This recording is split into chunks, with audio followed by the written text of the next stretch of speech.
In the small courtyard, where the tables and chairs are set close together, people sit side by side, enjoying a familiar bowl of bánh canh before starting their day.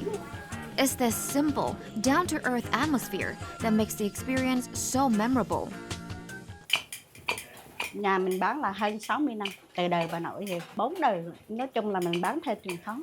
Nguyên liệu là tự làm hết. Khó là khó công đoạn bột. Bột đó là sắc trực tiếp vô nước. Nước nó không sôi là bột nó cũng gãy.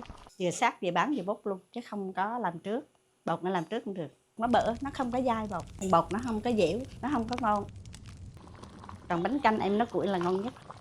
Cho nên là khách ăn chờ á, phải thông cảm. Wow. Cảm ơn cô. Chúc quý khách ăn ngon miệng. Yeah. So with our soup dish like this, we normally will add some limes, some chili and fish sauce, and just mix it up.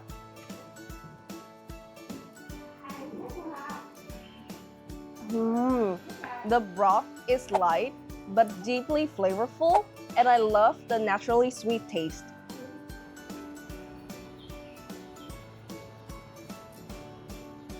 The bánh canh has a really unique texture to it. You can feel like it's slightly chewy, but also it's soft at the same time. And it's very different from any ready-made bánh canh that I have before. It's really amazing. Ngon.